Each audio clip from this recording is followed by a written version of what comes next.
ॐ ज्ञानतिमिरिनादस्य ज्ञानाञ्जनशलाकया चक्षुरुन्मिलितं येन तस्मै श्रीगुरुवे नमः।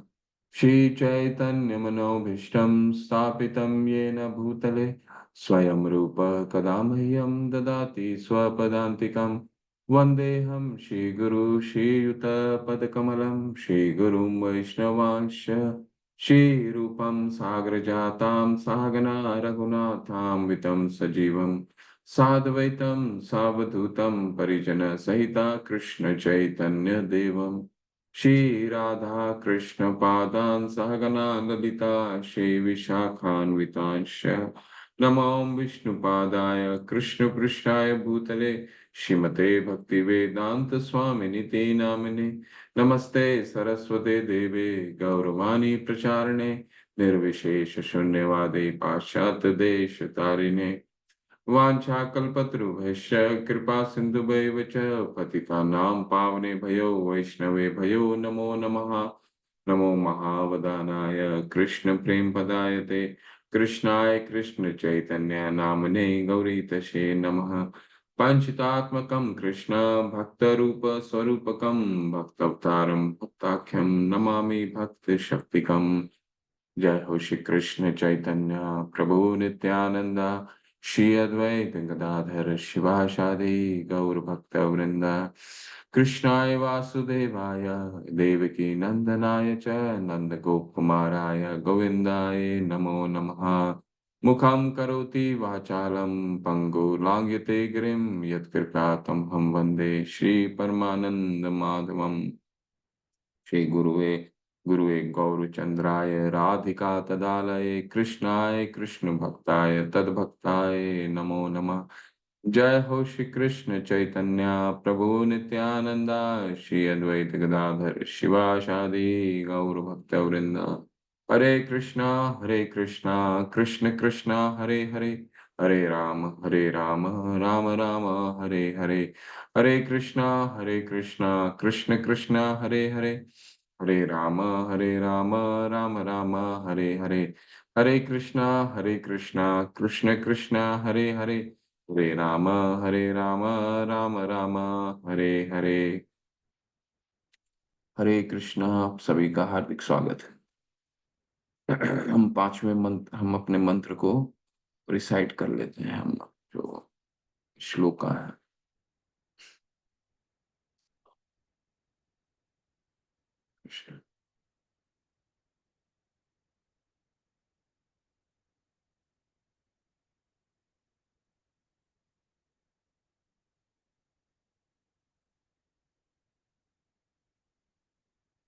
वाचो वेगं मनसा क्रोध वेगं जिह्वा वेगं उदरपस्तु वेगम् एतान् वेगान् यो विषहेत धीरा सर्वामपि मां पृथ्वीं शिष्यात्।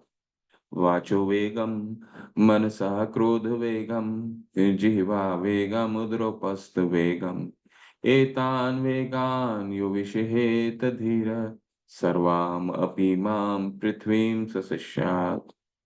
अत्याहार प्रयासश्च प्रजल्पो नियमाग्रह जनसंगश्च लौल्यं च षड्भिर्भक्ति विनिश्यति। अत्याहारः प्रयासश्च प्रजल्पो नियमाग्रह जनसंगश्च लौल्यं च षड्भिर्भक्तिर्विनिश्यति। उत्साहात् निश्चयात् धैर्यात् तत्तत्कर्म प्रवर्तनात् संगत्यागस्ततो वृत्तिः षड्भिर्भक्ति प्रसीदयति। उत्साहात् निश्चयात् धैर्यात् तत्तत्कर्म प्रवर्तनात् संगत्यागस्ततो वृत्तिः षड्भिर्भक्ति प्रसीदयति।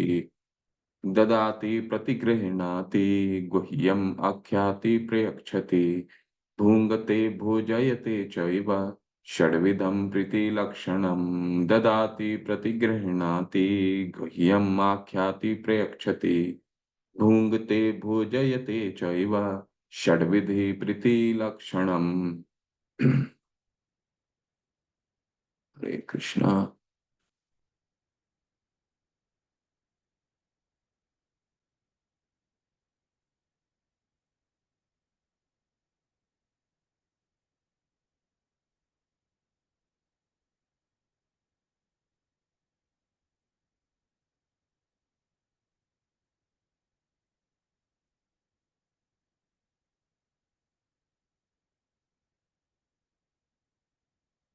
पांचवें मंत्र हमको कर रहे थे, पांचवें मंत्र का हम अध्ययन कर रहे थे, जहाँ पे हमने भक्तों के तीन स्तर के बारे में बताया। रूप गोस्वामी पाद हमें बता रहे हैं कि चौथे अध्याय, चौथे मंत्र में हमें क्या बताया था। गोस्वामी पाद ने, गोस्वामी पाद बताया कि किस तरह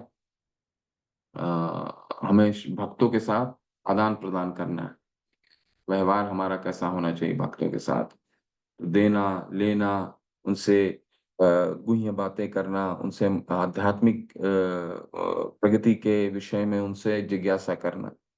तो अब ये भक्तों की चुनाव कैसे करना है, ये पांचवें मंत्र में हमें बताया गया है। तो तीन स्तर होते हैं भक्तों के, उत्तम कनिष्ठ भक्त, मध्यमा भक्त और उत्तमा भक्त। ठीक है। तो इनके क्या क्या चरित्र के बारे में हमने पढ़ा था। चरित्र के बारे में हमने पढ़ा, कनिष्ठ क्या है, हरि नाम करना शुरू किया उसने। ठीक है। और उसके क्या लक्षण आते हैं, केवल मंदिर में भगवान की उपस्थिति को वो देख पाता है। ठीक है, हर जगह भगवान की उपस्थिति को नहीं देख पाता, केवल मंदिर में। कोई सम्मान नहीं, बाहरी से जुड़ा हुआ है, क्योंकि बाहरी जुड़ा हुआ है, बाह्य रूप से जुड़ा हुआ है, कहने का तात्पर्य है कि उसकी जो श्रद्धा होती है वो कोमल होती है। ठीक है, कोमल होती श्रद्धा, तो कभी भी उस श्रद्धा का जो विकिरण है, कभी वो टूट सकता है। बाह्य अवस्था है, शुरुआती दौर है। ठीक है, केवल विषय देखता है। ठीक है, क्योंकि वो बाह्य रूप से है तो उससे भौतिक भौतिक आसक्ति में भी, भौतिक चीजों में भी बहुत आसक्त है। ठीक है। नरम और लचीला विश्वास, नरम और लचीला होता है। आज आप हरि नाम कर रहे हैं, कल किसी ने बोल दिया कि आप हरि नाम क्यों करते हैं। ठीक है, देश में तो इतना विकट समस्या आया हुआ है, देश में तो बहुत सारा समस्या है, वो समस्या ज्यादा गंभीर है भक्ति करने के मुकाबले।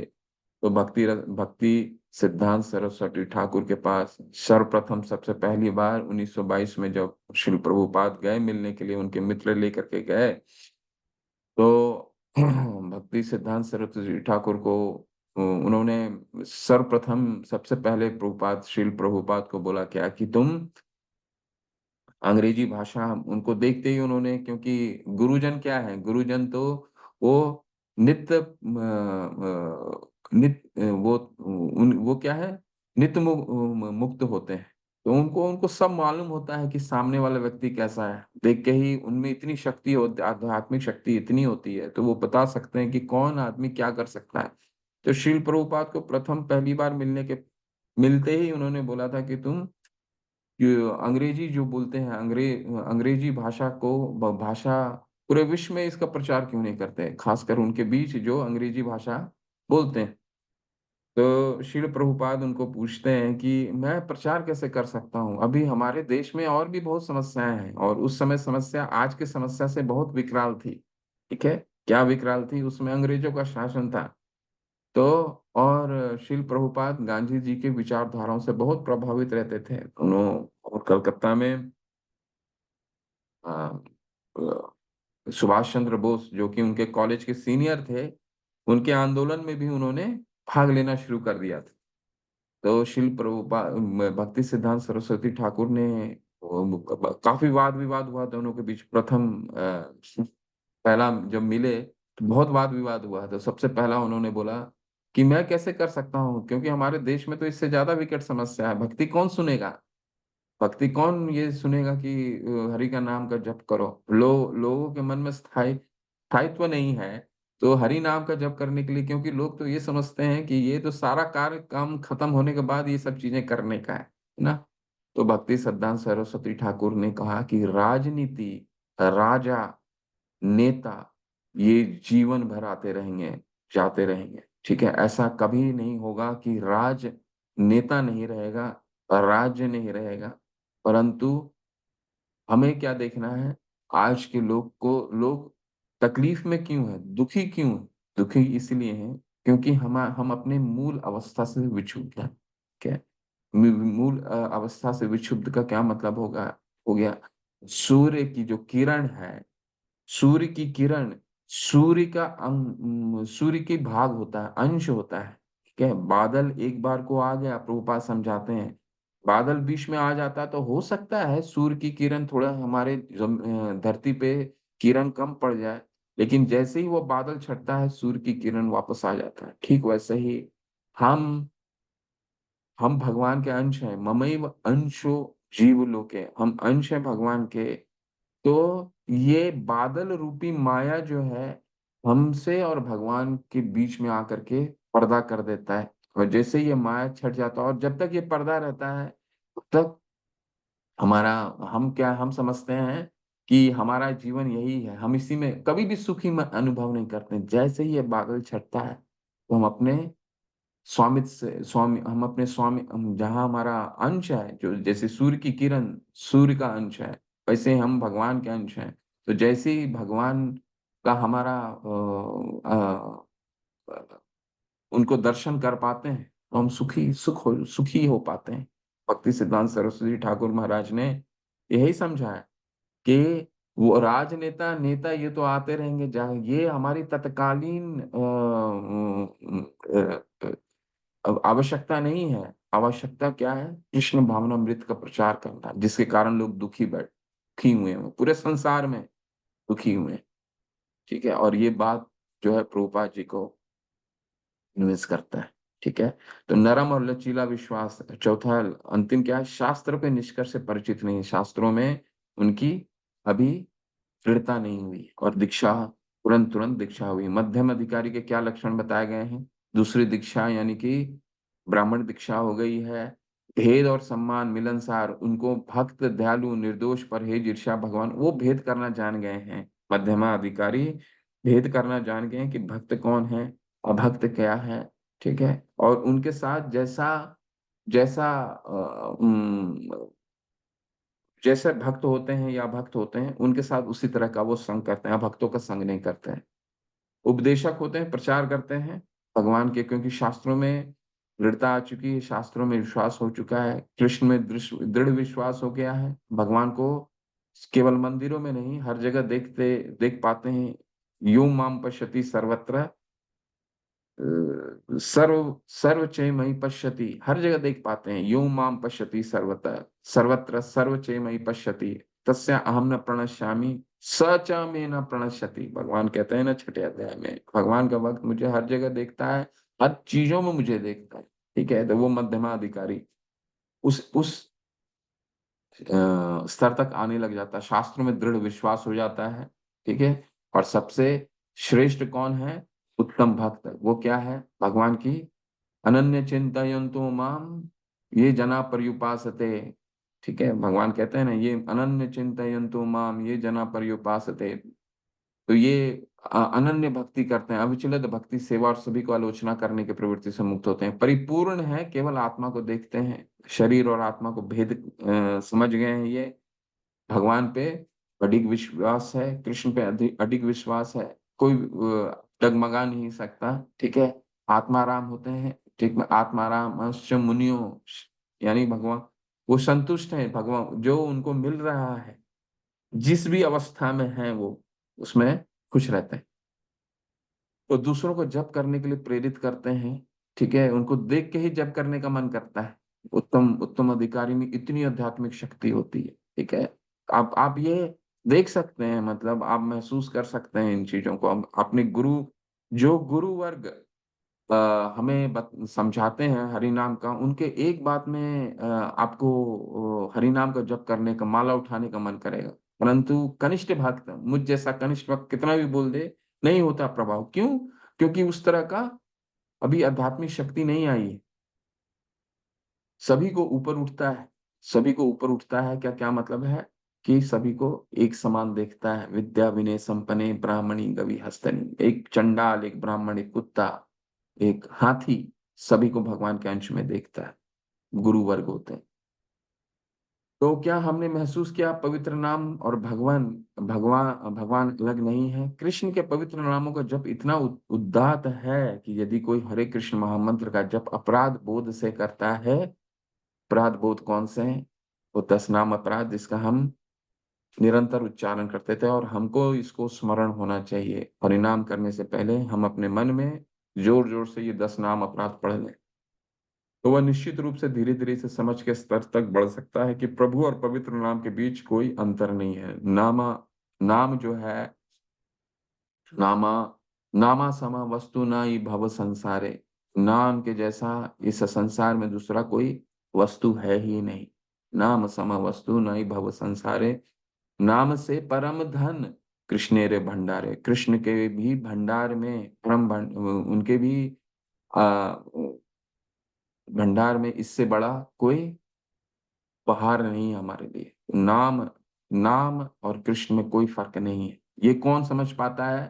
कि उत्तम भक्त समझ पाता है। कृष्ण भावनामृत ने कृष्ण भाव कृष्ण भावनामृत में आगे बढ़ने के लिए उचित उम्मीदवार कौन है? व्यक्ति को निश्चित रूप से पता होना चाहिए कि बिना अपराध भाव से भगवान के पवित्र नाम का जप किए बिना कोई व्यक्ति कृष्ण भावनामृत में उन्नति के लिए उचित उम्मीदवार नहीं हो सकता।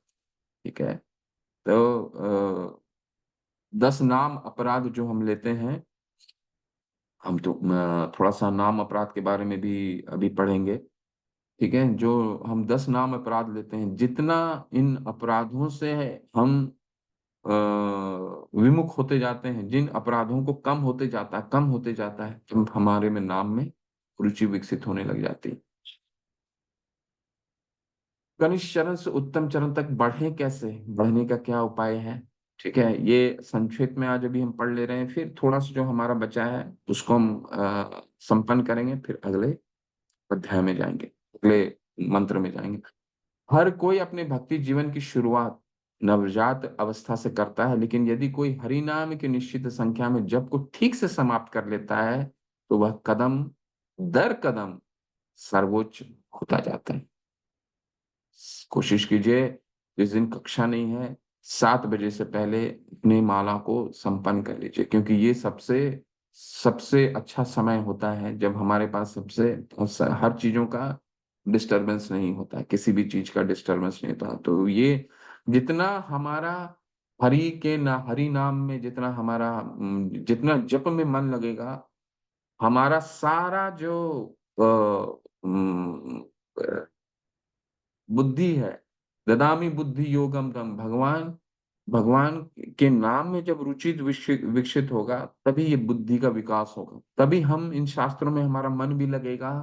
हम जो भी आप देखिएगा, जैसे जैसे आप हरे कृष्ण मंत्र में आपका जप में आपकी श्रद्धा विकसित होगी, वैसे वैसे आपको श्लोक पठन भी आपकी अच्छी होगी, उसका अध्ययन भी अच्छा होगा, शास्त्र भी आप अच्छे से पढ़ पाएंगे, शास्त्र को अच्छे से समझ पाएंगे। ठीक है।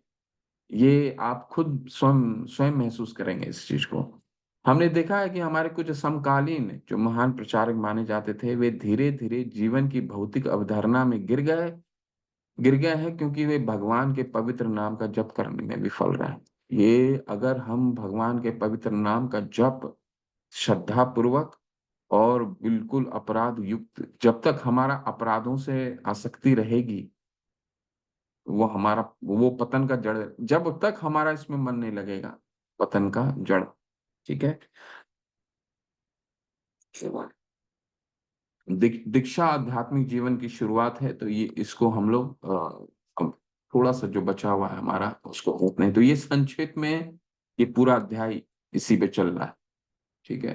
कैसे बढ़े स्तर पर, हर स्तर को हम किस तरह उन कनिष्ठ से मध्यमा, मध्यमा से उत्तमा जाने का इसमें बहुत अच्छा स्टेप वाइज प्रोसेस बताया गया है।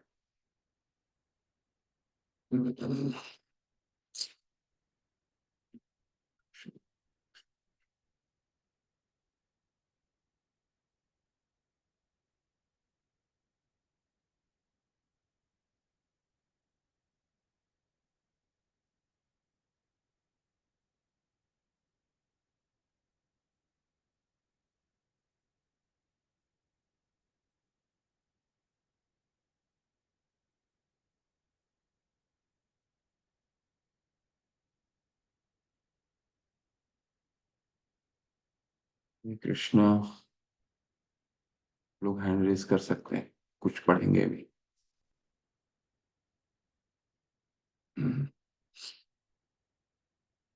जिन्होंने कल नहीं पढ़ा था आज वो हैंड रेज कर सकते हैं। हम्म,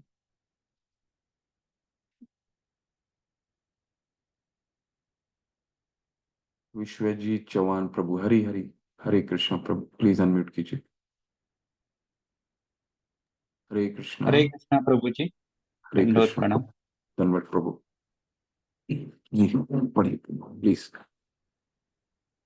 जो कृष्ण के पवित्र नाम के कीर्तन में अभिरुचि रखता है या जो अभ्यासवश कृष्ण के नामों का कीर्तन करना पसंद करता है, उसे वैष्णव के रूप में स्वीकार करना चाहिए और कम से कम मन से तो उसका सम्मान देना चाहिए।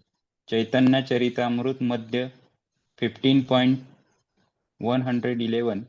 हमारे एक मित्र जो प्रसिद्ध अंग्रेजी संगीतकार है, कृष्ण के पवित्र नामों के कीर्तन के प्रति आकृष्ट हो गए हैं। यहाँ तक कि उन्होंने अपने रिकॉर्ड में भी कृष्ण के पवित्र नाम का अनेक बार उल्लेख किया है। वे अपने घर में कृष्ण के चित्रों का नमस्कार करते हैं और कृष्ण भावनामृत के प्रचारों का भी आदर करते हैं।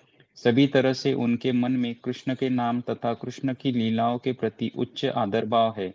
अतएव हम बिना किसी संकोच के उन्हें सम्मान देते हैं, क्योंकि हम देख रहे हैं कि ये महाशय क्रमशः कृष्ण भावनामृत की ओर अग्रसर हो रहे हैं। ऐसे व्यक्ति को सदा ही सम्मान दिया जाना चाहिए।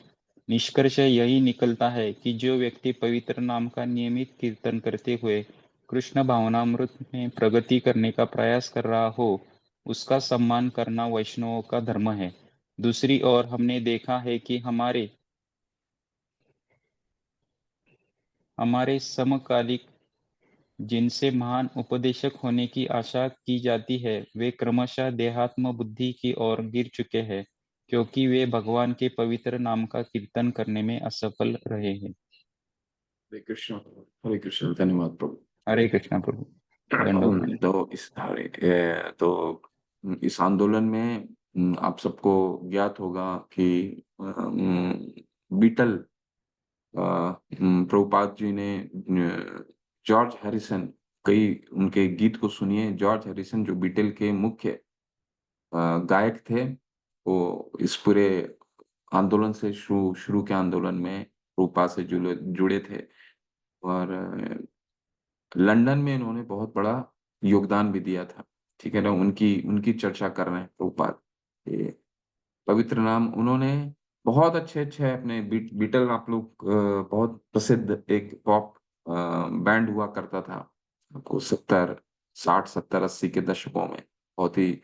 और उसके जो लीड गायक थे, जो मुख्य गायक थे, वो इस आंदोलन के ही भाग थे।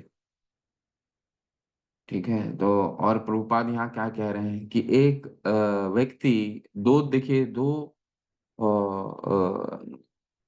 लोगों पे जो एक हरि का नाम का जप कर रहा है, भौतिक आसक्ति से जुड़ा हुआ है, उसकी प्रगति कैसे हुई अगर हरि की नाम में उसका रुचि विकसित हुआ। जॉर्ज हैरिसन जैसे भगवान प्रभुपाद जो पूरी भौतिक आसक्ति में समझिए एक पॉप बैंड का लीड गायक।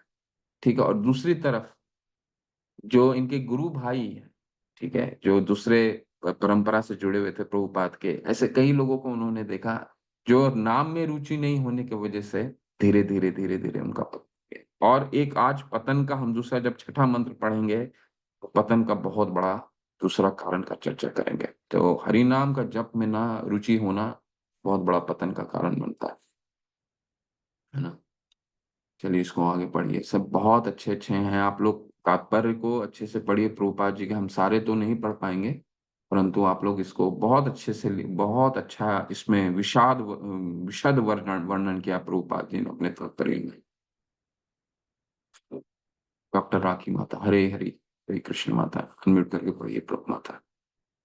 हरे कृष्ण प्रभु जी। हरे कृष्ण। सनातन गोस्वामी को उपदेश देते समय भगवान श्री चैतन्य महाप्रभु ने भक्ति की 3 कोटियां बताई। शास्त्र युक्ति ना ही जाने दृढ़ श्रद्धावान, मध्यम अधिकारी से ही महाभाग्यवान। जिस व्यक्ति का शास्त्र संबंधी ज्ञान पुष्ट नहीं है, किंतु जिसने हरे कृष्ण महामंत्र के कीर्तन में दृढ़ श्रद्धा उत्पन्न कर ली है तथा जो अपनी नियत भक्तिमय सेवा के संपादन में दृढ़ है, उसे मध्यम अधिकारी समझना चाहिए। ऐसा व्यक्ति अत्यंत भाग्यशाली होता है। चैतन्य चरितमृत मध्य 22.67। मध्यम अधिकारी दृढ़ता पूर्वक श्रद्धा रखने वाला व्यक्ति होता है और वास्तव में वही भक्ति की भावी प्रगति का पात्र होता है। अतएव चैतन्य चरितमृत में मध्य 22.64 में कहा गया है, श्रद्धावान जन है भक्ति अधिकारी, उत्तम मध्य कनिष्ठ श्रद्धा अनुसारी। मनुष्य श्रद्धा के विकास के अनुसार ही भक्ति के प्रारंभिक पद, मध्यम तथा उच्चतम पद पर भक्त बनने के लिए योग्य बनता है। पुनः चैतन्य चरितमृत में मध्य 22.62 में कहा गया है, श्रद्धा शब्दे विश्वास कहे सुदृढ़ निश्चय, कृष्ण भक्ति कैले सर्व कर्म कृत है। कृष्ण की दिव्य सेवा करके मनुष्य स्वतः सारे आनुषंगिक कार्य संपन्न करता है। यह दृढ़ विश्वास जो भक्ति में सेवा करते रहने के अनुकूल होता है, श्रद्धा कहलाता है। श्रद्धा अर्थात कृष्ण में विश्वास कृष्ण भावना अमृत का शुभ आरंभ है। श्रद्धा का अर्थ है प्रबल विश्वास। भगवत गीता का कथन श्रद्धावान मनुष्यों के लिए प्रामाणिक आदेश है और कृष्ण भगवत गीता में जो कुछ भी कहते हैं उसे यथारूप में बिना किसी विवेचन के स्वीकार करना चाहिए। अर्जुन ने भगवत गीता को इसी प्रकार स्वीकार किया था। भगवत गीता सुनने के बाद अर्जुन ने कृष्ण से कहा, सर्वम एतत् ऋतं मन्ये यन्याम वदसि केशव। हे कृष्ण, आपने मुझसे जो कुछ कहा है उसे मैं पूर्णतया सत्य के रूप में स्वीकार करता हूँ। भगवत गीता 10.14। भगवत गीता को समझने की यही सही विधि है और यही श्रद्धा कहलाती है। ऐसा नहीं होना चाहिए कि कोई व्यक्ति भगवत गीता के कुछ अंश को अपने खुद के मनमाने ढंग से किए गए अर्थघटन के अनुसार स्वीकार करे और दूसरे अंश को रद्द कर दे। यह श्रद्धा नहीं है। श्रद्धा का अर्थ है भगवत गीता के आदेशों को पूर्ण रूप से स्वीकार करना और विशेष रूप से सर्वधर्मान परित्यज्य माम एकम शरणम व्रज, अर्थात सारे धर्मों को त्याग कर मेरी शरण में आ जाओ, इस अंतिम उपदेश को स्वीकार करना। भगवत गीता 18.66 रेफरेंस। जब मनुष्य इस आदेश के प्रति पूर्णतः श्रद्धावान हो जाता है तो उसकी यह दृढ़ श्रद्धा आध्यात्मिक जीवन में प्रगति करने के लिए आधारभूत बन जाती है। हरे कृष्ण प्रभु जी। बहुत सुंदर प्रभाव। धन्यवाद। हरे कृष्ण। तो यहाँ पर श्रील प्रभुपाद कितना सुंदर बता रहे हैं कि देखिए, हमारी भक्ति की शुरुआत जो 9 चरण होते हैं, 9 चरण में भक्ति लता ब्रह्मांडे भ्रमिते कौन भाग्यवान जीव, गुरु प्रसाद पाए भक्ति लता बीज। भक्ति लता बीज जो है 9 चरणों में होता है, उसकी शुरुआत कहाँ से होती है? और श्रद्धा से शुरू होती है। हमारा श्रद्धा तभी विकसित होगा जब हमारा हरि नाम में रुचि उत्पन्न होगा, नहीं तो हमारा श्रद्धा जो है कोमल ही रहेगा। ठीक है, जैसे ही हम श्रद्धा पूर्वक हरि का नाम का जप करते हैं, ठीक है, शास्त्रों का अध्ययन करते हैं, तो हमें ये पता चलता है कि भगवत गीता प्रभुपाद यहाँ पे ये समझा रहे हैं कि भगवान के उपदेशों का जो हमारे लिए उन्होंने उपदेश दिए हैं भगवत गीता में, उसे बिना किसी विवेचना के श्रद्धा हम तभी विकसित होगा, समझिए, बिना किसी विवेचना के हम उसको ग्रहण कर लें। ठीक है, जैसी विवेचना का मन में आता है, मन में प्रश्न आता है कि ये क्यों है, ऐसा तो नहीं होना चाहिए, ये ऐसे होना चाहिए, भगवान ने ये ऐसे क्यों कहा। ठीक है, प्रश्न आ सकते हैं। प्रश्न कैसे आ सकते हैं भगवत गीता में? कि प्रश्न ऐसे आने चाहिए, अगर हमारी श्रद्धा विकसित होगी, भगवान ने तो ठीक ही कहा होगा, परंतु हमारी समझ में अभी नहीं है, क्योंकि भगवान हमारे लिए गलत कह ही नहीं सकते। सुहृदय सर्वभूता नाम, हमसे हमारे सबसे बड़े हितैषी हैं वो, हमारे लिए कभी कुछ गलत निर्देश दे ही नहीं सकते। हमारे माता पिता हमारे लिए कभी कुछ गलत निर्देश दे ही नहीं सकते। और जब हमारे माता पिता हमारे लिए गलत निर्देश नहीं दे सकते हैं, तो ये तो ईश्वर, ये तो क्या है, ये तो सबके माता पितामह, ये तो सबको पितामह से जग तो माता माता धाता पितामह, ये तो सबके माता पिता है। ठीक है, तो ये तो किसी के लिए गलत निर्देश दे ही नहीं सकते। हमें विवेचना नहीं कर सकते। हाँ, हम अपनी बुद्धि, हमारी साधना अगर अभी पूर्ण नहीं, साधना अभी उतनी दृढ़ नहीं है, तो हो सकता है हमें शास्त्र को समझने में दिक्कत हो। ठीक है, परंतु विवेचना नहीं कर सकते हम। अगर हम विवेचना कर रहे हैं, अगर उसमें प्रश्न कर रहे हैं, क्या है, फिर हमारी साधना में कुछ अधूरापन, साधना में हमें लगना होगा। ठीक है।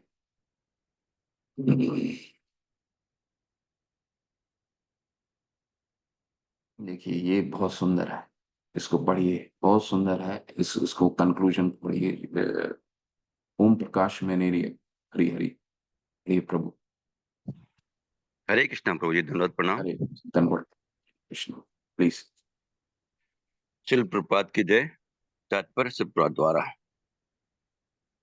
इस श्लोक में श्रील रूप गोस्वामी भक्त को कम से कम इतना बुद्धिमान बनने के लिए उपदेश देते हैं जिससे वह कनिष्ठ, मध्यम तथा उत्तम अधिकारी में अंतर कर सके।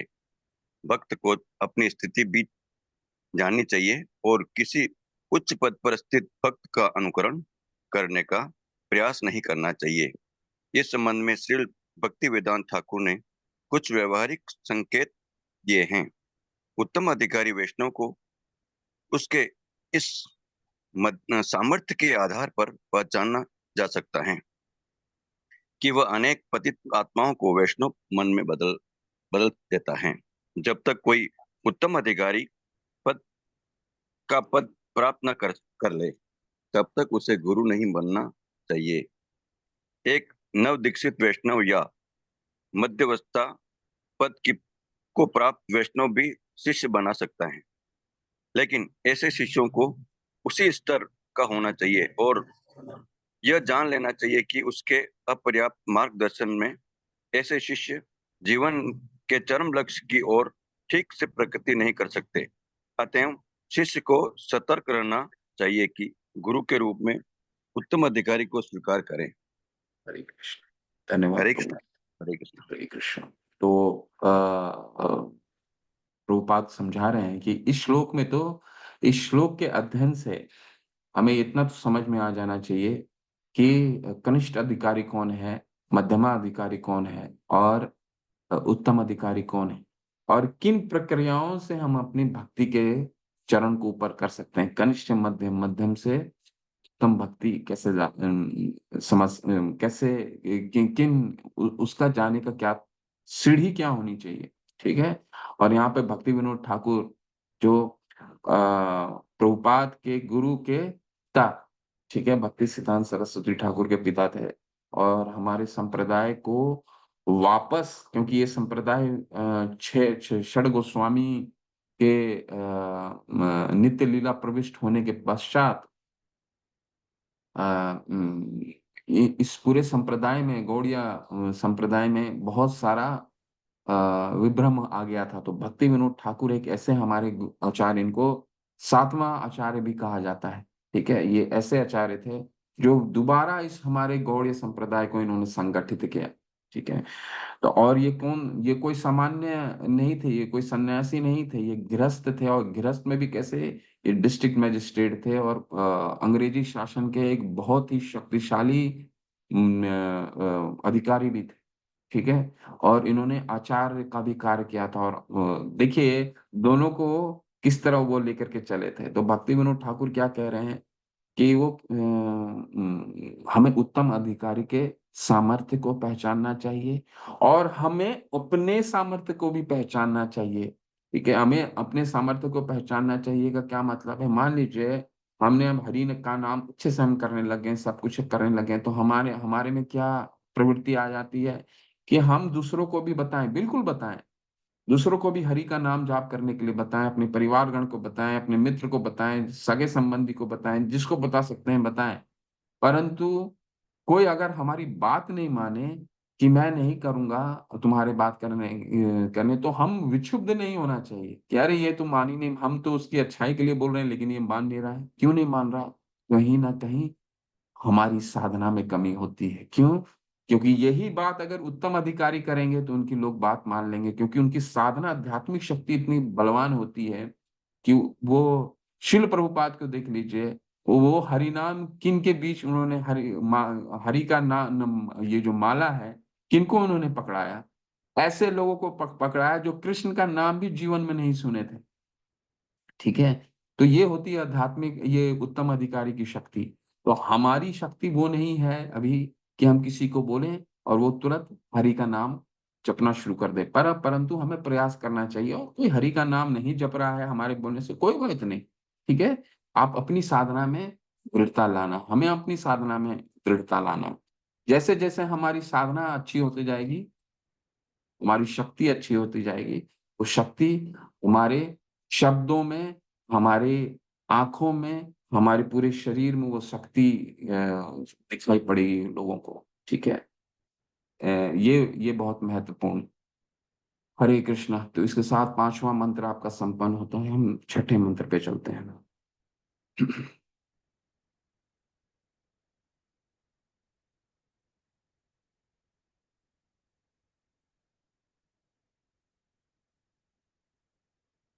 ये छोटा मंत्र है और इसको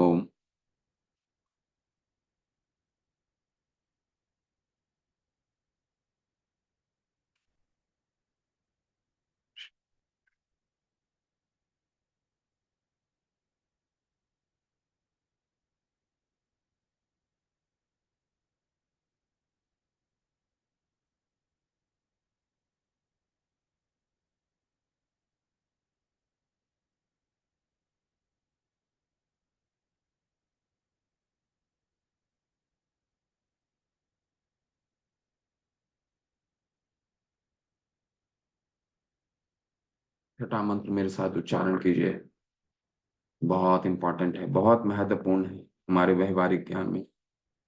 दृष्टे स्वभाव जनिते वपुश्च दोषेर प्राकृत तत्मह्य भक्त जनस्य पश्येत् गंगां भसां न खलु बुद्बुद फेन पंखे ब्रह्म द्रवत्तम अपगच्छति नीरधर्मये दृष्टै स्वभाव जनितेर्वपुश्च दोषेर प्राकृत तत्मह्य भक्त जनस्य पश्येत् गंगां भसां न खलु बुद्बुद फेन पंखे ब्रह्म द्रवतम अपगच्छति निर्धर्मये। दृष्टे यानी कि सामान्य दृष्टि से देखा गया, स्वभाव जनिते यानी किसी के निजी स्वभाव से उत्पन्न, वपुष्य शरीर का, च यानी तथा, दोषे दोष से, दोषों से, न यानी नहित, प्राकृतिक तत्वम यानी भौतिक होने की आवश्यक अवस्था, भौतिकता, इह यानी इस संसार में, भक्त जनस्य क्या मतलब है, शुद्ध भक्ति की, पश्चेत उसे देखना चाहिए, गंगाम भसाम यानी गंगा जल का, न यानी नहीं, छलु यानी निश्चय ही, बुदबुद फेन पंखे यानी बुलबुलों झाग तथा कीचड़ों से, ब्रह्म देवतम यानी दिव्य प्रकृति, अपगच्छति नष्ट होती है, नीर धर्म है यानी जल के गुण धर्मों से। तो हमारी भक्ति में जो पतन होता है, जो 8-10 अपराध है, ठीक है, उसमें से एक अपराध है ये अपराध करना जो हम कर रहे हैं, ठीक है, और ये हमारी भक्ति को पतन करता है। तो ये बहुत महत्वपूर्ण है, बहुत महत्वपूर्ण। क्यों हमारे कनिष्ठ भक्तों का, हम जैसे कनिष्ठ भक्तों का, ये इसमें हमारा पूर्ण रूप से पालन करना इसको बहुत अनिवार्य है, ताकि हम कनिष्ठ से मध्यम जा सके, मध्यम से हमारी प्रगति होते रहे, और इस का पालन करना बहुत जरूरी है। अपनी मूल कृष्णा भावना स्मित में रहते हुए शुद्ध भक्त अपने आप को शरीर नहीं मानता। ऐसे भक्त को भौतिकतावादी दृष्टिकोण से नहीं देखना जाना चाहिए। निसंदेह भक्त के निम्न कुल से उत्पन्न होने, उसके कुरूप चेहरे, विकृत शरीर या रोगी अथवा आसक्त शरीर की परवाह नहीं करनी चाहिए। साधारण दृष्टि से ऐसे दोष शुद्ध भक्तों के शरीर में प्रकट दिख सकते हैं, लेकिन इन सब दिखने वाले दोषों के बावजूद शुद्ध भक्त का शरीर कभी दूषित नहीं हो सकता। वह यह ठीक गंगा जल के समान है, जो कभी कभी वर्षा ऋतु में बुदबुदे, बुदबुद, फेम तथा कीचड़ से पूरित हो जाता है, किंतु कभी दूषित नहीं होता। अतएव जो लोग आध्यात्मिक ज्ञान से उन्नत हैं, वे जल की अवस्था के विचार किए बिना गंगा में स्नान करें। तो ये उत्तम भक्तों का ये वैष्णव अपराध के बारे में चर्चा है। सबसे पहला महान अपराध क्या है, महान सबसे बड़ा क्या है, सताम निंदम सताम निंदा, यानी कि श्रीमद महाभागवतों की निंदा करना, ठीक है, उनमें दोष देखना, ये है भक्ति का सबसे पहला अपराध। जो अगर वैष्णव अपराध किस तरह का, कितने प्रकार के होते हैं, उसको हम दृष्टे स्वभाव जनिते वपुश्च दोषे प्राकृति तत्व यह भक्त जनस्य गंगाम भसाम न गुलु खलु बुद बुद फेन पंखे। जो भक्त होते हैं, जो वैष्णव जो होते हैं, उनमें किसी तरह का दोष देखना हमारा भक्ति का तन का पहला कारण है, ठीक है। उसका उदाहरण क्या है? देखिए, जब सूर्य की रोशनी हमारे सर पे पड़ती है, सूर्य की रोशनी हर जगह पड़ता है, लेकिन जब सूर्य की रोशनी हमारे सर पे पड़ता है तो हम उसको सह लेते हैं, लेकिन पैर पे जब पड़ता है तो हम पैर में सहन नहीं हो पाता। खाली पैर अगर धूप के जमीन में चलेंगे तो आपको पैर जलने लगेगा, ठीक है, वो आप बहुत ही विचलित हो जाएंगे, ठीक है। लेकिन सर में अगर आपका पड़ता तो एक बार को आप उसको सहन कर लेते हैं, ठीक है, परंतु पैर में नहीं पड़ता है। इसीलिए भगवान भी, भगवान के ऊपर अगर किसी किसी ने अगर अपराध करते हैं भगवान के ऊपर, तो भगवान उसको सहन कर लेते हैं, ठीक है। परंतु जो उनके भक्त हैं, जो उनको शरण में रहते हैं, अगर उनकी निंदा होती है, भगवान उसको शरण कर उसका कभी भी क्षमा नहीं करते। और हमारे पास उदाहरण अनेक हैं। सबसे बड़ा उदाहरण क्या है? पांडव और कौरव, ठीक है। क्या पांडव ने अंत में, अर्जुन ने तो क्षमा युक्त करने के लिए भी कहा भगवान को कि क्षमा युक्त कर दीजिए, सो क्षमा कर देते हैं इनको, मेरे भाई हैं, मेरे बंधु हैं, मेरे पितामह हैं, मेरे गुरुजन हैं। परंतु भगवान ने किसी को भी क्षमा नहीं किया। क्यों? क्योंकि उनके भक्तों का अपमान हुआ था, ठीक है। पांडवों का अपमान हुआ था, द्रौपदी रानी का, महारानी का अपमान हुआ था। भगवान किसी भी तरीके से अपने भागवतों का कभी भी निंदा नहीं करते हैं, निंदा को अ, सहन नहीं करते हैं। उनको अपराध, ये बहुत बड़ा अपराध है, ठीक है। तो अपनी मूल कृष्ण भावनामृत स्थिति में स्थिति होने के कारण एक शुद्ध भक्त शरीर के साथ तादात्म्य ही नहीं करता। ऐसे भक्त को भौतिकतावादी दृष्टि से नहीं देखना चाहिए। वास्तव में किसी को एक भक्त के निम्न परिवार में जन्म लेने वाले, शरीर खराब रंग वाले, शरीर विकृत शरीर या रोगग्रस्त या दुर्बल शरीर को नजरअंदाज करना चाहिए। सामान्य दृष्टि के अनुसार शुद्ध भक्त के शरीर में ऐसी खामियां प्रमुख हो सकती हैं, लेकिन ऐसे प्रतीत होने वाले दोषों के बावजूद शुद्ध भक्त का शरीर दूषित नहीं हो सकता। यह निर्देश इस बारे में बात करता है कि शुद्ध भक्ति क्या है, कैसे भगवान के भक्तों को नहीं देखना चाहिए, ठीक है, वैष्णव अपराध क्या है, परिणाम इसके क्या हो सकते हैं, अपराध क्या होता है और अपराध से बचने का क्या उपाय है, परिणामों पर काबू पाने का क्या उपाय है, ठीक है।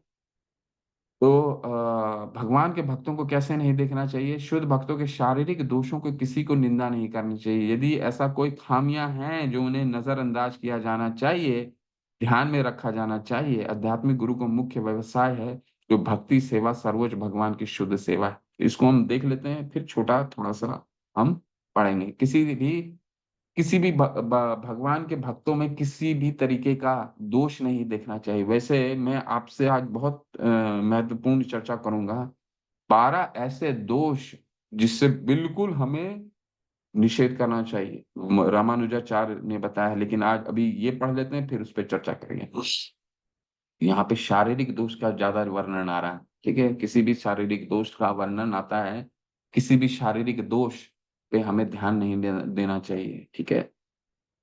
भगवत गीता में क्या कहते हैं, भगवान के भक्तों को कैसे नहीं देखना चाहिए? भगवान के भक्त, भगवान ने खुद ही जब कह दिया है, अपि चेत सुदुराचारु भजते माम अनन्य भाग साधुरेव समन्तव्य समयक व्यवस्थितो ही सह।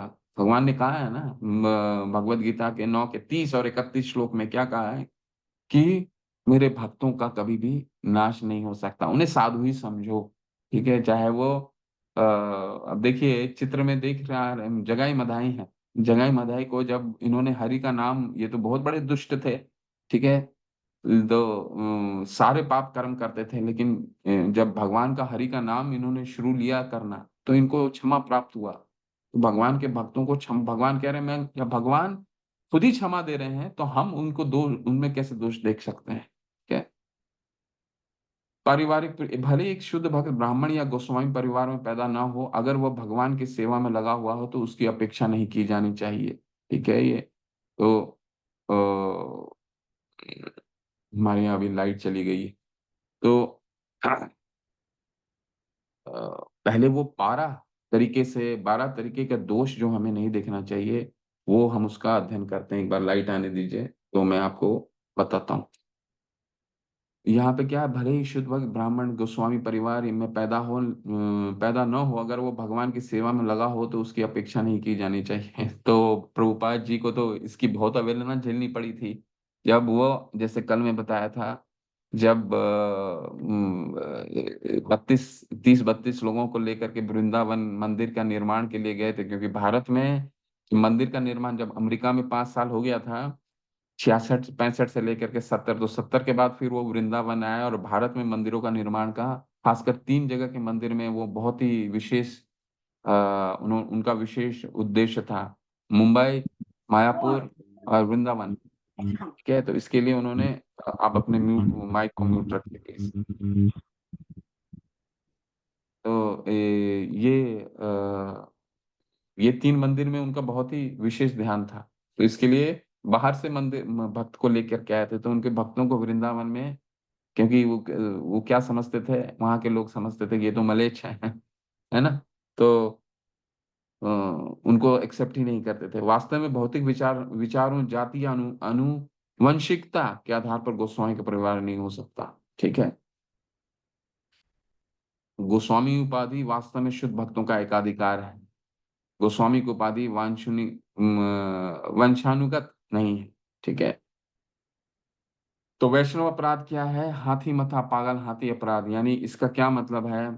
वैष्णव अपराध, देखिए मैं 12 तरह के अपराध से आपका परिचय कराता हूँ, जो रामानुजाचार्य ने आज हम रामानुजाचार्य ने बताया था। पहला अपराध है, इसको अच्छे से नोट करिए अपने डायरी में। ठीक है, पहला अपराध है जन्म निरूपण। जन्म निरूपण का मतलब होता है कि किसी को जन्म के आधार पर हम वैष्णव को जज करना। ठीक है, ये गरीब है, ये अमीर है, ये शूद्र है, ये है, वो ये है। तो बहुत बड़ा अपराध है जन्म निरूपण। ठीक है, दूसरा आता है शरीर निरूपण। शरीर निरूपण का क्या मतलब है? शारीरिक भक्त किसी भी शरीर में आ सकते हैं। वो महारानी तो एक पौधे के रूप में आ सकती हैं, एक औषधि पौधे के रूप में, तुलसी महारानी के रूप में आ सकती हैं। वो एक वानर रूप में आ सकते हैं, भक्त शिरोमणि हनुमान जी। वो एक पक्षी गरुड़ राज के रूप में आ सकते हैं। हमें उनकी अवहेलना नहीं करने से सकते, हम हमें किसी तरह की अवहेलना नहीं करनी है। ठीक है, शारीरिक, क्योंकि भक्त किसी भी रूप में आ सकते हैं। ठीक है, हमें समझ में नहीं आ रहा है, हो सकता है, वो अलग बात है, पर शरीर निरूपण। तीसरा क्या है? तीसरा है भाव निरूपण। भाव निरूपण कौन क्या होता है? भाव निरूपण होता है कि भक्त का शरीर एक बच्चे का भी हो सकता है। बच्चे में भी 5 साल के, प्रहलाद महाराज 5 साल के बच्चे थे, ध्रुव महाराज छोटे बच्चे थे। ठीक है, तो हमें भाव के आधार पर भक्तों की निंदा नहीं करनी। अरे ये तो छोटा है, ये क्या भक्ति करेगा? ऐसा नहीं, कोई उम्र से कोई भक्ति नहीं हो सकता। भाव निरूपण। चौथा है आपका आश्रम निरूपण। आश्रम निरूपण होता है आश्रम के आधार पर भेद करना। अरे ये तो सन्यासी, ये तो उच्च आश्रम का है, इसको इज्जत देते हैं, ये तो गृहस्थ का है। गृहस्थ वालों का तो इसमें बहुत भौतिक आसक्ति बहुत रहती है इनकी, इनको आदर कम करो। नहीं, भक्ति विनोद ठाकुर एक ग्रस्त थे। ठीक है, तो किसी भी वैष्णव को आश्रम के आधार पर हम भेद नहीं करना है। ठीक है, पांचवा है अव्यय निरूपण, जिसकी बातचीत चल रही है। अव्यय निरूपण, अव्यय निरूपण का क्या मतलब होता है? शारीरिक, यानी बॉडी डिफॉर्मिटीज। किसी का हाथ ऐसा है, किसी के शरीर शक्ल में बहुत सारे दाग हैं, किसी का कोई ठीक से बोल नहीं पाता, कोई ठीक से सुन नहीं पाता, शारीरिक डिफॉर्मिटीज, अव्यय निरूपण, हमें वैष्णव अपराध, अरे ये कैसे बोलते हैं, इनको तो सुनाई नहीं पड़ता है, ये तो बोल कैसे पा रहे हैं, ये हमारा बहुत बड़ा अपराध है, शारीरिक अव्यय निरूपण। छठा, आलस्य निरूपण। आलस्य निरूपण का क्या मतलब है? कोई सो रहा है, ठीक है, उनके शारीरिक शारीरिक हैबिट जो रहता है, ठीक है, वो क्या है? आहार, निद्रा, भय, मैथुन, जो ये चारों हैं, हो सकता है चार के आधार पर हमें जज नहीं करना है इसको। आलस्य निरूपण, कोई सो रहा है, अरे ये भक्त तो बहुत देर तक सोया हुआ है, इतने उत्तम भक्त हैं, बहुत देर तक सोया हुआ है, अरे प्रसाद तो इतना प्लेट में इतना प्रसाद लेकर के खा लिया, ये तो चार मिठाई भी लिया हुआ, पांच मिठाई भी लिया हुआ। ये आलस्य निरूपण है। हैबिट के आधार पर, उसकी व्यवहार, शारीरिक व्यवहार के आधार पर कोई भी अपराध नहीं करना, ठीक है। सातवां है वास निरूपण। वास निरूपण का क्या मतलब होता है? धाम में जो वास कर रहा है उसको हम ज्यादा आदर कर रहे हैं, जो गृहस्थ है उसको आदर नहीं कर रहे हैं, ये वास निरूपण। आठवां है बंधु निरूपण। बंधु निरूपण का क्या मतलब है? आपका मित्र है, वो भी भगवान का भक्ति कर रहा है, आपके परिवार में आपकी पत्नी है, आपके पति हैं, आपके बच्चे हैं, ये भी कर रहे हैं, तो उनको उनको उस स्तर से नहीं देखना, अरे ठीक है तुम माला कर रहे हो ना, ठीक है माला बाद में कर लेना, अभी ये काम कर लो, नहीं। बंधु निरूपण बहुत बड़ा अपराध, ठीक है। नौवां है प्रकाश निरूपण। प्रकाश निरूपण का क्या मतलब होता है? प्रकाश निरूपण का मतलब होता है सिर्फ गुरु, आध्यात्मिक गुरु को ही आदर करना, बाकी कोई भी वैष्णव को आदर नहीं करना, इसको कहते हैं प्रकाश निरूपण, ठीक है। इसके बाद आता है प्रकरण निरूपण। प्रकरण निरूपण का मतलब होता है कि जो गुरु के साथ वाले जितने लोग हैं उनको आदर करना, गुरु को आदर करना, बाकी लोगों को नहीं आदर करना, ठीक है, ये हो गया प्रकरण निरूपण। 11वां है वर्तन निरूपण। कोई कोई भी कार्य कर रहा हो, ठीक है, उसके ऑक्यूपेशन के कार्य में, गरुड़ जी हो सकता था मांस भक्ष करते हो, लेकिन उसके आधार पर हम उनको वैष्णव हम उनको नहीं तोड़ सकते। ऑक्यूपेशन, उनके वो जो कार्य करते हैं उनके आधार पर हम कोई अपराध नहीं कर सकते। वर्तन। अब अंतिम आता है दोष निरूपण। बहुत महत्वपूर्ण। दोष निरूपण का क्या मतलब है? ऐतिहासिक भगवान के भक्तों का निंदा करना। इतिहास में, अरे पांडव, पांच पांडव ने एक स्त्री के साथ कैसे विवाह कर लिया, अरे हमें हम कैसे उनकी लीला को समझ सकते हैं? हमारे में इतनी आध्यात्मिक बुद्धि कहाँ से आ गई? हमें क्या प्रॉब्लम है कि पांच जो पांडव हैं एक स्त्री के साथ विवाह कर लिए हैं, ठीक है। अरे भगवान राम ने तो बहुत गलत किया, वो तो माता सीता को उन्होंने माता सीता को अग्नि परीक्षा दी, कितना बड़ा अपराध है, बिना लीला समझे, बिना लीला जाने इस तरह का हमें व्याख्यान देना, इस तरह सोचना बहुत बड़ा अपराध है, ठीक है। और इस अपराध के कॉन्सिक्वेंसेस क्या होते हैं? इस अपराध का होता क्या है? हमारा भक्ति में सैकड़ों वर्षों तक पतन होता है, ठीक है। आप जैसे ही ये अपराध करेंगे, ये पाया जाता है कि हमारा भक्ति में रुचि कम होने लगती है। अरे क्या, सुबह सुबह वही 4 बजे उठो, 4:30 बजे मंगल आरती है, वही 16 माला का जप है, वही क्या ये करेंगे, वही हरि बोल हरि बोल हरि बोल हरि बोल करेंगे, वही अर्च विग्रह है, कभी लाल कपड़े पहना देते हैं, कभी पीले कपड़े पहना देते हैं, कभी ये पहना देते हैं, कभी वो पहना देते हैं, कभी ये करते हैं, ठीक है। तो ये हो जाता है भक्ति का बिल्कुल पतन होना।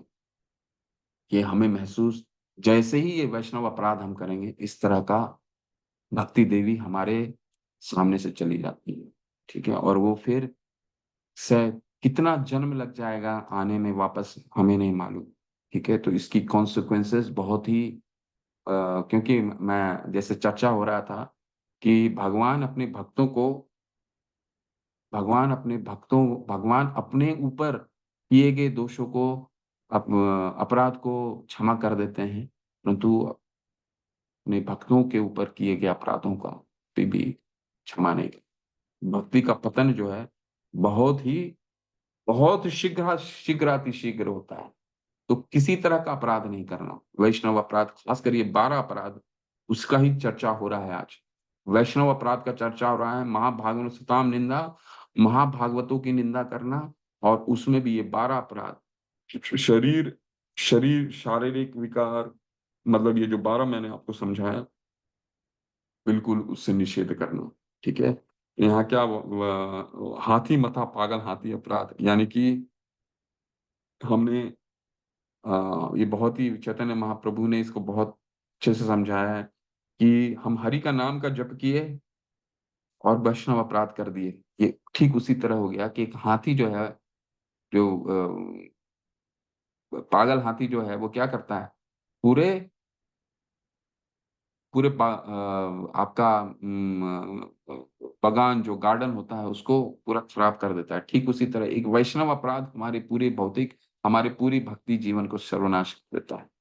ठीक है, मन में भी अपराध नहीं करना है, मन में भी अपराध नहीं होना चाहिए। इनके ये तो नहीं ठीक से बोल पा रहे हैं, ये श्लोक को ठीक से नहीं बोल पा रहे हैं, ये चीज नहीं कर पा रहे हैं, ये हमारे में जजमेंट नहीं है, वो भगवान के बात में है, वो भगवान जज करेंगे। कौन होते हैं जज करने वाले?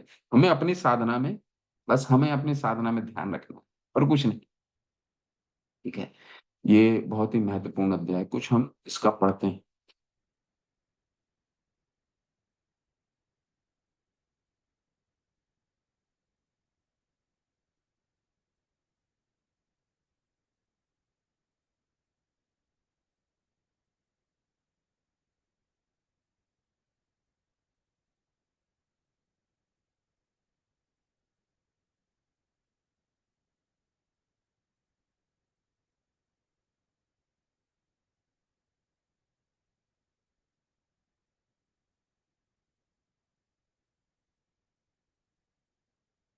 ये कोई हैंड रेस करके पढ़े।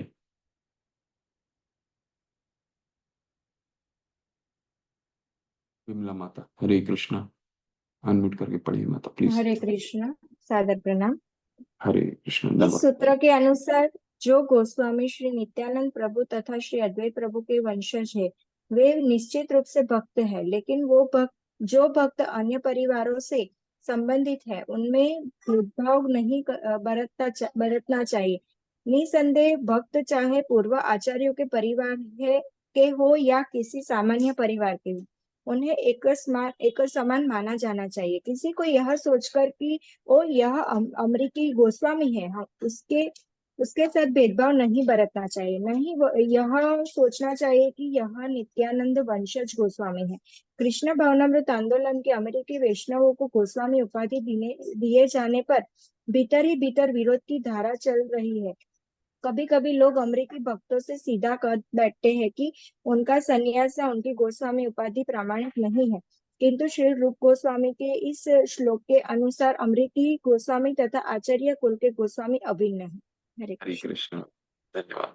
तो यही आज चर्चा भी किया मैंने, क्या पहला जन्म, जन्म निरूपण, जन्म के आधार पर हम कहीं भी भेदभाव नहीं कर सकते हैं। वो अमरीकी है, वो उसने तो गौ मांस खाया है, वो ये है, वो ये है, वो नित्यानंद प्रभु नित्यानंद वंशज से आए हैं, ये तो गोस्वामी होंगे। गोस्वामी का क्या परिभाषा है?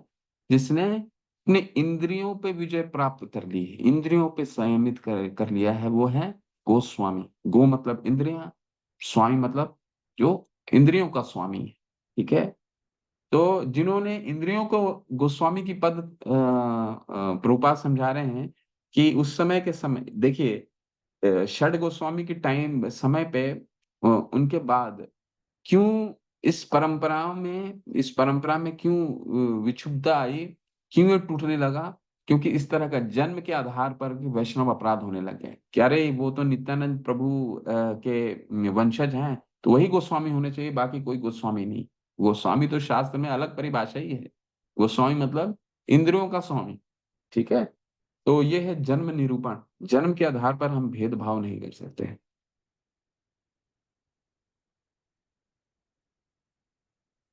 देखिए, ये पढ़िए कोई, हम सबकी चर्चा कर चुके हैं, इसको दोबारा हम लोग थोड़ा सा पढ़ लें। प्रीति रानी माता, हरे कृष्ण। हरे कृष्ण प्रभु जी। यदि हम वैष्णव के शारीरिक दोषों पर ध्यान देते हैं तो ये समझ लीजिए कि हम वैष्णव के चरण कमलों पर अपराध कर रहे हैं। वैष्णव के चरण कमलों पर किया गया अपराध अत्यंत गंभीर होता है। निस्संदेह श्री चैतन्य महाप्रभु ने इस अपराध की हाथी माता अर्थात उत्तम हाथी का अपराध कहा गया है। एक उत्तम हाथी विनाश कर सकता है, विशेष रूप से जब वह सुंदर कटे छोटे उद्यान में प्रवेश कर जाता है। तो अतः मनुष्य को अत्यंत सावधान रहना चाहिए कि उससे किसी वैष्णव के प्रति अपराध ना हो। प्रत्येक भक्त को श्रेष्ठ वैष्णव से उपदेश ग्रहण करने के लिए तैयार रहना चाहिए और वह श्रेष्ठ वैष्णव को घनिष्ठ वैष्णव की सभी तरह से सहायता करने के लिए तैयार रहना चाहिए। होता है कि मनुष्य को भौतिक दृष्टि से शुद्ध वैष्णव के कार्य दिखाना वर्जित है। विशेष रूप से नवदीक्षित द्वारा शुद्ध भक्त को भौतिक दृष्टि से देखा जाना अत्यंत हानिदेय है। अतः शुद्ध भक्त का बाहरी स्वरूप नहीं देखना चाहिए, अपितु उनके आंतरिक गुण देखने चाहिए और यह समझने का प्रयास करना चाहिए वह भगवान की प्रेमा भक्ति में किस तरह लगा हुआ है। इस प्रकार शुद्ध भक्त को भौतिक दृष्टि से देखने से बचा जा सकता है और इस तरह कोई मनुष्य स्वयं भी धीरे धीरे शुद्ध भक्त बन सकता है। हरे कृष्ण। तो इन सब की चर्चा हम कर चुके हैं। अब वे निरूपण यानी कि शारीरिक डिफॉर्मिटीज, शारीरिक त्रुटियां में हमें दोष निकालने का अधिकार नहीं है। हमें कभी ये काम नहीं करना चाहिए। वो ठीक से बोल नहीं पाता है, उनके शरीर कैसा है, उनका शक्ल कैसा है, सुन नहीं पाता है, ठीक है। शारीरिक दोष निकालना है। निकालने से क्या है, वो हमारा पतन निश्चित है, ठीक है। भक्ति में पतन हमें पता भी नहीं चलेगा, परंतु हमारा रस आना अपने आप कम हो जाएगा, ठीक है। हमारे भक्ति में हरि नाम में जो रस आ रहा था वो कम हो जाएगा, सब कुछ कम हो जाएगा, ठीक है। तो ये कुछ हैं, इनको आप अच्छे से पढ़ लीजिए, ठीक है। तो ये अंतिम का निर्देश पढ़ लीजिए, इसके बाद इसको संपन्न करते हैं। कोई हैंड रेस कीजिए।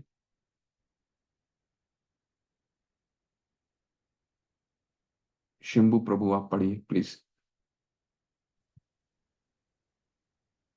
हरे कृष्ण प्रभु जी। हरे कृष्ण। जब कोई इस प्रकार से शुद्ध भक्ति की आलोचना करता है तो वह अपराध करता है, वैष्णव अपराध, जो उन लोगों के लिए अत्यंत बाधक एवं घातक है जो कृष्ण भावनामृत में प्रगति करने के इच्छुक है। जब व्यक्ति वैष्णव के चरण कमलों पर अपराध करता है वह कोई आध्यात्मिक लाभ नहीं उठा सकता। अतः प्रत्येक व्यक्ति को सतर्क रहना चाहिए कि वह शक्ति संपन्न वैष्णव या शुद्ध वैष्णव के प्रति ईर्ष्यालु न हो। इसी तरह शक्ति संपन्न वैष्णव पर किसी प्रकार की अनुशासनात्मक कार्रवाई का सोचना भी अपराध है। उसे उपदेश देना या उसकी त्रुटियों में सुधार करने का प्रयास करना अपराधपूर्ण है। नवदीक्षित वैष्णव तथा प्रगत वैष्णव में उनके कार्यों के आधार पर अंतर किया जा सकता है। प्रगत वैष्णव सदैव गुरु पद पर स्थित होता है और नवदीक्षित सदैव उसका शिष्य माना जाता है। न तो शिष्य गुरु उपदेश दे, न ही गुरु ऐसे व्यक्तियों का उपदेश ग्रहण करे जो उसके शिष्य नहीं है। इस छठे श्लोक में श्री रूप गोस्वामी के उपदेश का यह सार है। हरे कृष्णा प्रभु जी। हरे कृष्ण, धन्यवाद। तो हमें तो ये हम कंक्लूजन ये है, निष्कर्ष ये है कि हम इन अपराधों से बचना चाहिए जिसका हमने चर्चा किया अभी। और कभी भी किसी को निर्देश, खासकर हमारे से जो उत्कृष्ट भक्त हैं, उनको निर्देश देने का प्रयास नहीं करना चाहिए, ठीक है। उनकी त्रुटि निकालने का प्रयास नहीं करना चाहिए किसी भी तरीके से, नहीं तो हम अपना नुकसान करते हैं, ठीक एक हाथीमत्ता की तरह। चैतन्य महाप्रभु बताते हैं हमें पता भी नहीं चलेगा और वो पूरा हमारा जो जितना भी प्रयास है, जितना भी हमारा व्यर्थ मेहनत है, वो व्यर्थ हो जाएगा। फिर भक्ति देवी हमारे से रुष्ट हो जाएंगे, है ना। फिर वो कब आएगा हमें मालूम नहीं। हरे कृष्णा। शील प्रभुपाद की जय। तो छठा मंत्र संपन्न हो गया आपका। तो इस लेवल में आप लोग जो जो भी शुरू से जुड़े हुए हैं, अब अपने असाइनमेंट्स को कंप्लीट कर लीजिए क्योंकि बहुत ज्यादा कक्षा नहीं बचा है। ये आपके जो 5 मंत्र बचे हैं, बहुत ज्यादा से ज्यादा 4, आगे के 8 या 9 या 10 तो बहुत छोटे छोटे हैं, तो शायद 4 कक्षा या मैक्सिमम 5 में ये संपन्न हो जाएगा। तो अपने असाइनमेंट्स को आप कंप्लीट कीजिए और अगले स्तर में जाने की तैयारी शुरू कीजिए। ठीक है, हरे कृष्णा। किन्हीं का कोई प्रश्न है, कोई पूछना चाहते हैं, कल का भी प्रश्न पूछना चाहते हैं, पूछ सकते हैं।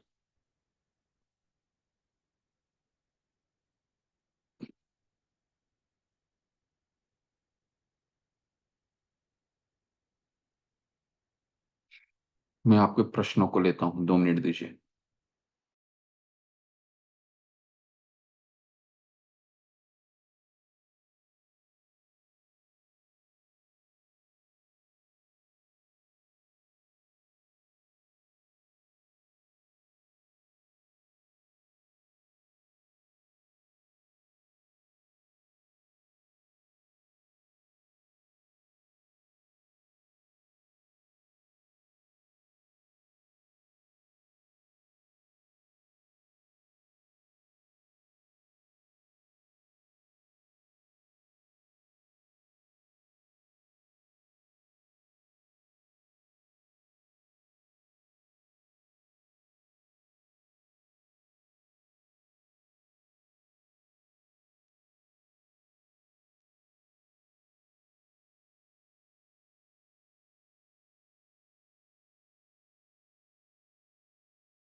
जी, हरे कृष्णा। अनम्यूट कीजिए प्लीज, जिनके कुछ प्रश्न हैं। आरती मिश्रा माता, हरे कृष्ण माता जी, प्लीज अनम्यूट कीजिए। हरे कृष्ण प्रभु जी, सादर हरे प्रणाम कृष्ण। प्रभु जी। वो रीडिंग वो पढ़ने के लिए किया था प्रभु जी, जी तो जी कर जी, रही हरे थी। हरे कृष्ण माता। हरे कृष्ण प्रभु जी। देवेश प्रभु, हरे कृष्ण प्रभु। हरे कृष्ण प्रभु जी। हरे कृष्ण प्रभु, धन्यवाद प्रभु जी, प्लीज। एक तो स्लाइड में जो लेफ्ट साइड में कनिष्ठ, मध्यमा और उत्तमा करके 3 कॉलम था, कनिष्ठ का लास्ट लाइन में पहली दीक्षा का बगल में एस बी इंग्लिश में लिखा था। एस बी का अर्थ क्या है? वो रेफरेंस दिया जाता है श्रीमद् भागवतम। अच्छा अच्छा, ठीक है, श्रीमद् भागवतम। हाँ, श्रीमद् भागवतम का ये, वो आप जब तात्पर्य को पढ़ेंगे ना, तात्पर्य हाँ हाँ, में उसमें टेक्स्ट में दिया हुआ है कि वो रेफरेंस कहाँ से, क्योंकि कोई भी सिद्धांत जब आता है तो प्रभुपाद जी वो सिद्धांत अपने से नहीं देते हैं, वो कोई भी आचार्य सिद्धांत शास्त्रों के अनुसार होता है, तो वो ये ठीक है। ठीक है, तो वो देख लीजिए, रेफर अच्छा, ले लीजिए। तो मुझे और एक तो बात है, आपने अभी जो जो उपदेशामृत का जो किताब हम लोग को पढ़ा रहे हैं ना, वो वाला दिख रहा है क्या 75 पेज का है, और हमारे पास जो है वो वाला 66 पेज का है। उसमें कुछ मिसिंग्स है, हम अभी देखा, अभी जो पढ़ाए हैं श्लोका नंबर 6 में, वो उधर में नहीं था, तो काइंडली ये वाला हम लोग को रेफर कर सकते हैं? जो मैंने अभी आपको 12 अपराध बताए वो उसकी बात कर रहे हैं? ना ना ना ना, 12 अपराध नहीं है, उसका आगे आप जो रीडिंग पढ़ा है ना, उसका आगे वाले में जो रीडिंग अच्छा पढ़ाया है वो उधर में नहीं है। अच्छा, रीडिंग ओके रीडिंग पढ़ाया, ये वाला 75 पेज का है और वो वाला 66 पेज का है। ओके ओके, तो क्या चाहते हैं प्रभु आप मेरे से? खाली सॉफ्ट कॉपी, सब पीडीएफ जी जी जी जी, वो भेज देंगे, बिल्कुल भेज देंगे। पीडीएफ कॉपी, ये ठीक वाला है का ठीक है, पीडीएफ कॉपी होने से सब कुछ आ जाएगा उसमें। हाँ हाँ, बिल्कुल प्रभु, भेज देंगे, ठीक है बिल्कुल भेज ठीक है, देंगे। थैंक यू प्रभु जी।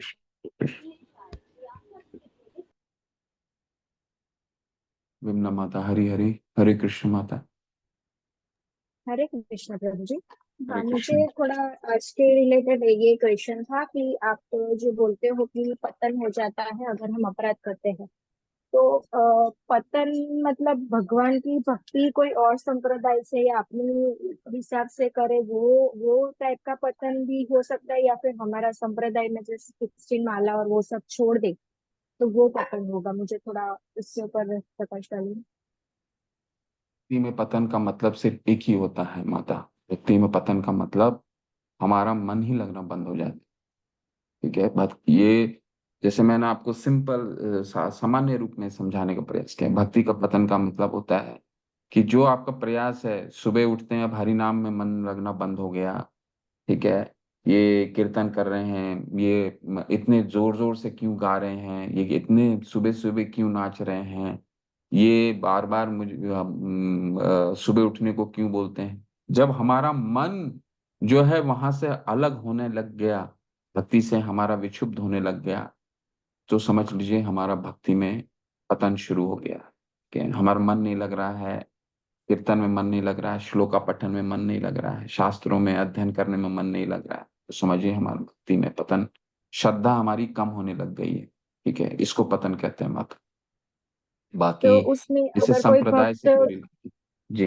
तो उसमें प्लीज अगर प्लीज। कोई भक्त ऐसा दिखे और हमें ऐसे उसमें से बाहर लाना हो तो हम कर सकते हैं, मतलब वो पॉसिबल है कि फिर वो भक्ति प्रदान नहीं होगी फिर एक बार उठ जाते हैं तो?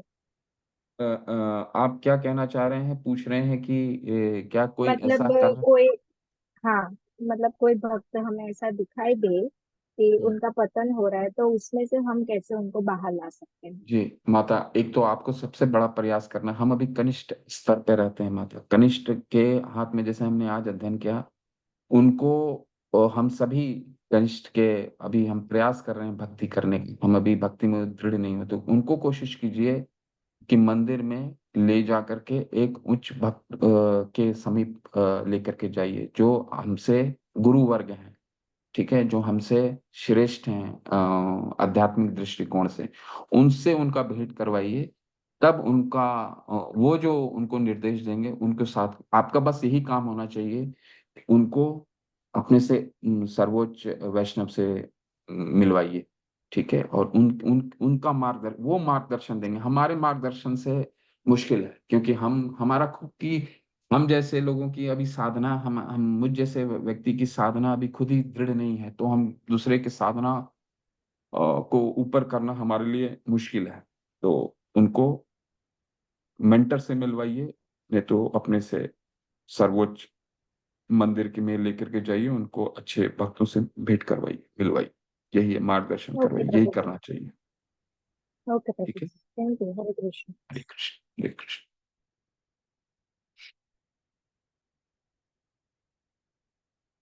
चैट में कोई प्रश्न है? हाँ, एक अरोड़ा, मेरे केवल 3 पूर्ण नहीं हुआ, मैं बीच में ज्वाइन किया था, यही लेवल दोबारा होगा। जी जी प्रभु, चलता रहेगा। कृष्ण प्रभु में नेक्स्ट लेवल में क्या करें? वंदना माता जी पूछ रहे हैं, हरे कृष्णा प्रभु जी, प्रभु नेक्स्ट लेवल में क्या कराया जाएगा? यही पढ़ेंगे, दोबारा यही पढ़ेंगे। ये हमारा अध्ययन अभी इनकम्प्लीट है माता, अभी अध्ययन हमारा पूरा नहीं हुआ है, हमारी समझ अभी कम है। तो अब चौथे अध्याय, वैसे चौथे लेवल में बता देते हैं, चौथे अध्याय में आपकी वर्टिकल स्टडी होती है, और वहां पे क्योंकि भक्ति शास्त्री क्या है, आपको प्रचारक, आपको प्रभुपाद जी की सेना तैयार कर रहे हैं, तो आप प्रचारक बनाने के लिए क्या करना होगा, हमारे में को बोलना आना चाहिए। हमारे में तो प्रेजेंटेशंस काफी शुरू हो जाएंगी, चौथे लेवल में प्रेजेंटेशन होगा। आप, आपके जो भी अध्यापक होंगे, जो भी टीचर होंगे, उनके सामने आपको कंटिन्यूस प्रेजेंटेशन देना होगा, खुद प्रेजेंटेशन बनाना, एक टॉपिक पे प्रेजेंटेशन होगा, प्रेजेंटेशन बना करके उनको दिखाना होगा, समझाना होगा। तो ये सब चर्चा बहुत होगा, तो बहुत अच्छा है वो लेवल में जाइए, वो एकदम सुंदर लेवल है, बहुत सुंदर है। और इसके वो पास कीजिएगा, फिर भक्ति शास्त्री, पांचवा और अंतिम लेवल। वैसे तो आपने 50% कोर्स मैंने कंप्लीट, मैं बहुत ही डिटेल में आपको पढ़ाया। भक्ति शास्त्री और भी इसके कंसाइज होगा, तो आपको बहुत मदद मिलेगा। इस लेवल से आप तैयार होकर के जाएंगे भक्ति शास्त्री में, बहुत मदद होगा। ठीक है, तो बहुत उत्साहित होकर के जाइए, बहुत आनंद आने वाला है अगले लेवल में आप लोगों को। क्या प्रश्न है और किन्हीं का? हिरण्यमयी केशवी माता, हरे कृष्णा, अनम्यूट कीजिए प्लीज, प्लीज। हरे हरे कृष्ण प्रभु जी, सादर हरे प्रणाम। कृष्ण, दंडवत माता अ, प्लीज। प्रभु जी, अभी अभी हमको कोई ऐसा भक्त मिले कि जो 1-1.5 साल से तो साधना कर रहा है, लेकिन ठीक ठाक साधना कर रहा है, लेकिन अभी अभी तर्क वितर्क कर रहे हैं कि ऐसा क्यों है, इस्कॉन में ऐसा क्यों है, क्या है, कैसा है, सब तर्क निकाल रहे हैं, तो हम उसे कैसे समझा सके? उनको देखिए, 2-3 चीजें जैसे माता को भी मैंने बताया अभी कि ये स्वाभाविक है। और ऐसा तर्क वितर्क क्यों होता है माता? तर्क वितर्क का आज कारण भी हमने पढ़ा। ठीक है, इस हाँ, क्या तर्क वितर्क क्यों करते हैं? क्योंकि अभी श्रद्धा क्या है? कोमल है। ठीक है, सॉफ्ट है अभी हमारी। वो तर्क वितर्क अगर जो कर रहा है, उसका कारण आप समझ लीजिए, रूट कॉज क्या है उसका। कारण है कि उनकी या हमारी, अगर हम में हमारे में भी तर्क वितर्क करने की क्षमता है, तो समझ लीजिए हमारी साधना कमजोर है। हो सकता है हम हाँ, 16 माला कर रहे हो, परंतु वो 16 माला में वो 10 नाम अपराध भी चल रहा है। मन कहीं और भटक रहा है, कुछ और सोच रहे हैं। आज ये करना है, आज उनका उधार है, वो उधार चुकाना है, आज यहाँ जाना है, आज वो करना है। तो श्रद्धा अगर अगर हरि नाम का जप में हमारी अपराध कर रहे हैं, तो श्रद्धा जो है कोमल रहेगा। और श्रद्धा कोमल रहेगा तो तर्क वितर्क करने की आदत जो जाएगी नहीं। इसके लिए क्या है, एक तो समझाइए उसको आप अच्छे से। आप, हमारा क्या काम होना चाहिए? हमारा एक ही काम होना चाहिए, हरे कृष्ण महामंत्र में एकदम सुबह उठ करके तुम कर लो, दृढ़ता पूर्वक बिना सुने सोचे समझे कर लो। और उसको मंदिर लेकर के जाइए और अपने से उच्च भक्तों का मेंटर के पास लेकर के जाइए। ठीक है, क्यों? क्योंकि सॉल्यूशन आपके पास भी है, लेकिन क्या है, आपका सॉल्यूशन आपके सामने। अगर आप परिवारगण को, अपने दोस्त को आप सॉल्यूशन देने जाएंगे, तो आपके सॉल्यूशन को वो समझेंगे क्या? कह रहे ये तो ये बोल रहा है। जो जो आपको बहुत दिनों से जानते हैं, आपके सॉल्यूशन को उतना वैल्यू नहीं देंगे। लेकिन वही अगर आप उच्च भक्तों के पास लेकर के जाते हैं, तो उनके बातों का प्रभाव भी अधिक होता है, क्योंकि उनकी साधना भी अधिक होती है, आध्यात्मिक शक्ति भी अधिक होता है। तो हमारा काम ये होना चाहिए, उसको हरिनाम अच्छे से करवाएं, करने के लिए बोलिए, और अपने से उच्च भक्त के पास लेकर के जाइए। डेफिनेटली लेकर के जाइए उनके पास, इससे पहले कि पतन हो, क्योंकि उनका श्रद्धा जो है अभी कोमल हो। हम सबके साथ ये हाँ, जरूरी है। हमारे साथ भी अगर ये होता है माता, ये हमारे साथ भी कई बार होगा कि हम हमें भी तर्क वितर्क करने की शक्ति होगी। तो हमें क्या करना चाहिए? हमें अपने मन से मंदिर जाना चाहिए हर शनिवार फ्राइडे जब भी हो, और वहां पे कोशिश करना चाहिए कि कोई ब्रह्मचारी से बैठ करके आधा घंटा बात करें। आपका ये इतना अच्छा सॉल्यूशन होगा। या मंदिर, जो मैंगलोर के कोई मंदिर में आप जानते हैं, आप जहां भी जा सकते हैं, जिससे भी कांटेक्ट कांटेक्ट कर सकते हैं, जिससे कंसल्ट कर सकते हैं, कंसल्ट कीजिए। कंसल्टेंसी जरूरी है। ठीक है, ये सॉल्यूशन है। हाँ, ठीक है। हरे कृष्ण। हरे कृष्ण।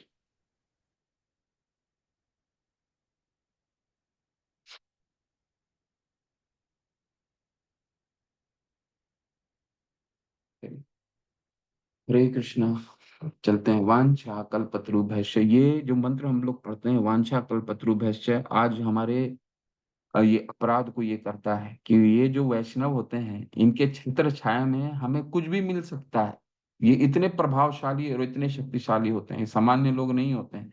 इसलिए हम कहते हैं वांछा कल्पतरु भैश्य कृपा सिंधु एव च पतिता नाम पावने भयो वैष्णव भयो नमो नमः। जो वैष्णव होते हैं वो कल्प वृक्ष के समान होते हैं, हमारी सारी कामनाओं को पूरित करने का उनमें शक्ति होता है। इसलिए जरूर लेकर के जाइए। वांछा कल्पतरुभ्यश्च कृपा सिंधु भैव च पतिता नाम पावने भयो वैष्णवे भयो नमो नमः। अनंत कोटि वैष्णव वृंद की जय। श्रील प्रभुपाद की जय। नमाचार्य हरिदास ठाकुर की जय। रूप गोस्वामी पाद की जय। हरे कृष्ण। आप सभी को हरे हरे कृष्ण कृष्ण। प्रभु जी, सादर प्रणाम।